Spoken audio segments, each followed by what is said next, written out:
অনেকদিন ধরেই প্ল্যান করছিলাম রায়গঞ্জ এক্সপো মেলাতে যাব, কিন্তু জানোই তো মেলায় ঢুকতে গেলে নাকি টাকার দরকার, আর আমরা তো গরিব, তাই এতদিন আর যাওয়াই হচ্ছিল না।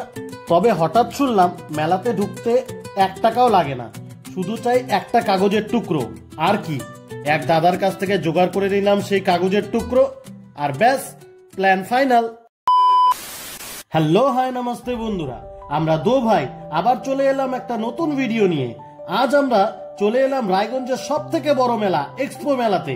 ভেতরে ঢুকেই উই আর তো অবাক, একের পর এক দোকান, আলো আর ভিড়। তবে একটা কথা, শুধু ঘুরেই যাচ্ছে, কিন্তু কিছু কিনছি না। কেন জানো?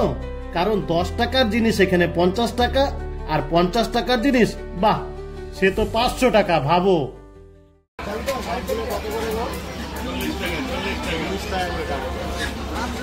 তবে যাই হোক, আমাদের তো পাঁচ হাতে, তাই ভয় পায় কে আর কাকে।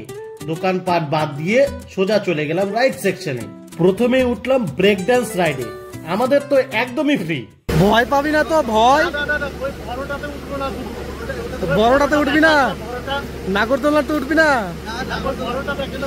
বড়টা দেখানো আছে। না না, বড়টাতেই উঠবো। না না না না না না, বড়টাতেই উঠবো। ভয় লাগছে? ভয় লাগছে না? আচ্ছা দেবাশিস, কোন এক জায়গায় শুনছিলাম না এটা উল্টে পড়ে গেছে। যদি হয় এখন কি হবে ভাবছিস? চিৎকার, হাহাকার, মজা একেবারে টাইট। ফ্রিতে ঘুরে গেল শরীর, আহা কি দারুণ এ রাইড। এরপর ভাবলাম উঠবো নাগরদোলনা, কিন্তু ভয়ে সেটা আর হলো না। তারপর ভাবলাম ট্রেন রাইড বেস্ট, সেখানে উঠে হয়ে গেল মাইন্ড ফ্রেশ। এখন আমরা 3 ভাই, আজকে আমাদের সাথে সরাই ভাই আসছে, 3 জন ট্রেনে উঠলাম। প্রথমে আমরা কিসে উঠলাম?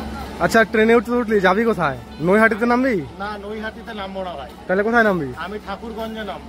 ঠাকুরগঞ্জে নামবি? তুমি স্টেশন তৈরি করো। অবশেষে আমরা ট্রেনে উঠে গেলাম, অনেক পরিশ্রম করে না? আমাদের কাছে আর একটা অপশনই বাকি আছে, তারও দেখাচ্ছি। মাত্র আর একটা অপশনই বাকি আছে, সবগুলো ছিঁড়ে গেছে।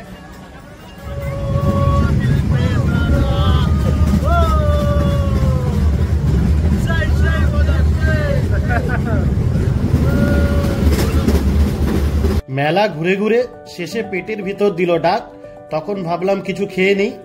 মেলা থেকে বেরিয়ে সোজা চলে গেলাম ঘড়িমোড়ের কলকাতা দাদা বৌদির বিরিয়ানির দোকানে। আমরা অর্ডার করলাম চিকেন বিরিয়ানি, সঙ্গে ফ্রি দিল 1 বোতল জল আর একটা ক্যাম্পা। বিরিয়ানিটা খেতে ছিল একদম ইউনিক। সত্যি বলতে এত খারাপ বিরিয়ানি আমরা কোনোদিনই খাইনি। যাই হোক, অনেক কষ্টে একটুখানি খেয়ে শেষে বেরিয়ে পড়লাম বাড়ির উদ্দেশ্যে।